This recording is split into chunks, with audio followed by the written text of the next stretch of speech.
What is up, everybody? Good morning and welcome back to the channel. Today we are going to do a little bit of a yap session. It's going to be Mythic plus listing groups 101, especially as we're going into these new seasons. I wanted to make a video that was kind of going over the things I like to keep in mind as I'm pugging keys. Since 99% of the keys that I do are actually pugs, these are some things that I would recommend that you do, especially if you're looking to get into Mythic Plus in the new season, just to be more respectful of your own time. Things that you want to keep in mind as you're listing your own keys and that sort of thing. So the first tip is just to list your own keys.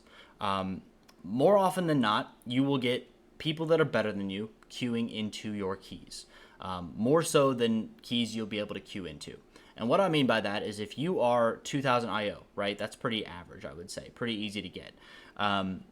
If you try and queue into a group of 3,400 people, you are likely not going to get accepted. And that's just facts. It's maybe not a good thing, maybe not a bad thing, but it's just facts.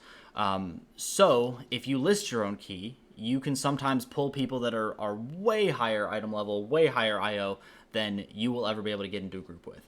I've had really, really lucky 12 keys where I just list my 12 and a 4 stack of 3,700 people show up. The key goes smoothly. I just get, free crests, free loot, whatever in record time, and it is phenomenal. But I would have no chance of queuing into a 12 of all 3,700 people. It just is what it is. So I would always recommend listing your own key. I know it can be a little bit scary for new players at first, just forming a group, having that sort of responsibility, but I promise you it will be so much more respectful of your own time, and you will save so much time not just applying over and over and over again, getting declined, especially if your IO is a little bit on the lower side. Especially earlier in the seasons, there's tons of people looking to do keys, so listing your key gives you so much more power in those situations.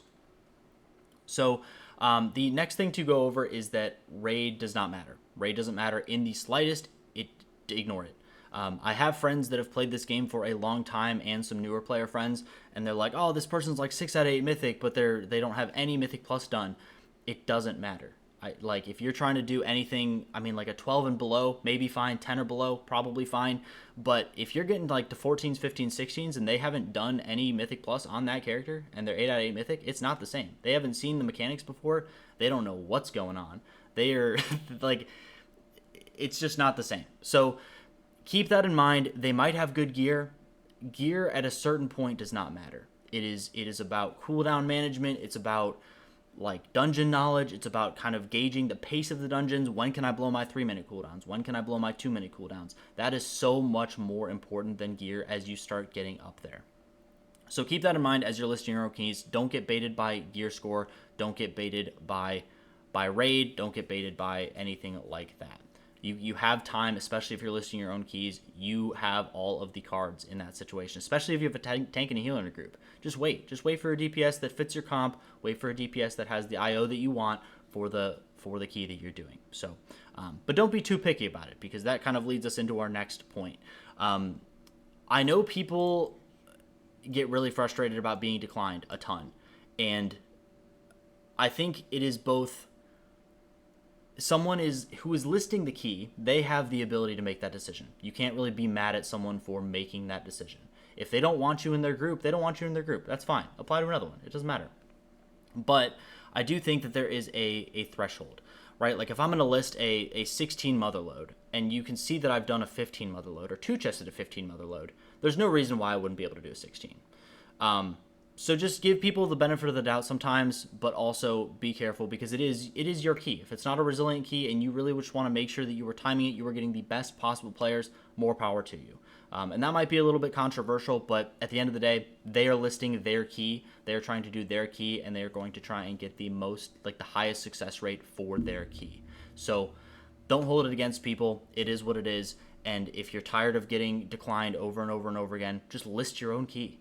It's like you're complaining about someone else having this, quote, power over you or something like that, or deciding your fate, when you have the exact same opportunity. Push your own key. Get it up there. And then you can start practicing this, listing your key, and you will start doing so many more dungeons in the same amount of time. I promise you, especially if you're a DPS player. So as a tank player, it's a little bit easier, but if you're a DPS player, it still works. The next thing to keep in mind is that main IO can matter. As you can see here, I actually haven't updated my Raider IO, so it's going to be a little bit out of date. But as you can see, 3200 on tank. I don't DPS on this character. I don't heal on this character. Only tank. So this is a very accurate representation of what my character is capable of doing. I know a lot of people will queue up and they will be like 3700 on their main, but their main is DPS and they're trying to tank and they're 1k IO, something like that. So always weigh that with respect to what they're doing. I think once you get above like the 33, 34, 35, 36, 3700, then it's like, okay, they know these dungeons well enough. They are queuing up for a reason. They feel confident in their abilities to do this. Maybe that's a good indicator. But if they are like a 3200 DPS and they're a 1k IO tank on this totally new character, like that's where I'd be a little bit suspicious. Like, I know you know how to DPS. I know you know how to do that very, very well. But this is a class that you clearly don't have very much experience on, and that's just something that you should consider. So that's something that I always consider in groups. Sometimes main IO can be a really good indicator, and sometimes it can just be totally whack. So always pay attention to the role that they've actually done it on, because that's always going to help you out. Best run, just ignore this. This is just, it doesn't make any sense. I don't think I've ever looked at this when I'm forming keys. Pretty high success rate, doesn't matter. So best run, 16 mother load, whatever, who cares? Sometimes it'll show like a 2 chest of 1 key level lower or something like that. Just ignore it. You don't need to look at that. 2 chesting, kind of important, but always a good thing to see. So a lot of people actually don't know this. I didn't know this until I accidentally kind of figured it out, or someone told me, and I felt super dumb. But if you go into the group finder, this also works if you just hover over someone's name and you're listing your key. You can just hit shift and it will switch the IO to their score. So as you can see, it's mine, now it's theirs, mine, theirs, mine, theirs. So this is a great way to just see the keys that people have done. My IO isn't updated, so again, you won't be able to see that, but this is a great way to see if people have done the keys that are similar to you, similar to what you want them to have completed as you're inviting them to your group. So definitely keep this in mind. Use your shift button. It will make a huge difference. If they 2 chested a 15, they're a pretty safe invite for a 16. Let's be real, okay? Even if they've 1 chested a 15, relatively safe invite for a 16. So give people the benefit of the doubt. If they've done the previous key, they've plussed it, they can go to the next one. The last thing, or one of the last couple things that I wanted to talk about is just comp. I think to some degree people need to understand what other classes do. And the reason that these rank 1 players that you're seeing online are running these comps is because there is something to be gained from the comps. Especially if you're a new player, you probably don't even know why they're running these comps, why they're running certain things in certain dungeons. So I think it's in everyone's best interest to figure out what passives other classes provide, other things that other classes provide, and maybe use that knowledge as you're listing your own keys, especially if you're pugging. If there's a dungeon that really requires a balanced druid, requires a big pull that you want to do, maybe even as a tank, and you don't have a vengeance demon hunter, you don't have a balanced druid, those are things that you need to consider as you're going through your key making experience. When you're listing a key, you probably don't want to get 3 shadow priests and nothing else.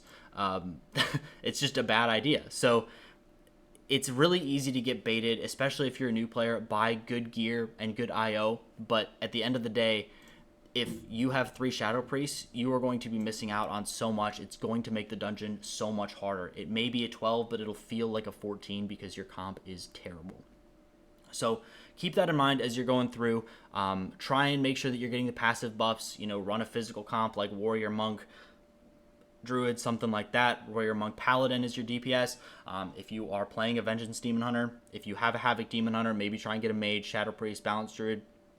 Just kind of weigh those things against each other and see what happens. It will make dungeons a lot easier. Even if it's just a couple % easier, it will feel like a landslide. So always make sure that you are keeping that in mind as you're listing your keys. And the last thing is just anything that is an indicator of dungeon knowledge, right? So you can get that in a lot of different ways. You can get that by IO. You can get that by like what runs they've actually done. You can get that by, all these other things. How many runs that they've actually done that are 15 plus? Yikes, I only have 5 of them done. But hey, it's still an indicator. It still shows there's a lot more information here than just this number. So just make sure that when you're listing your own keys, you are looking at more than just that gear score number, that big number right there.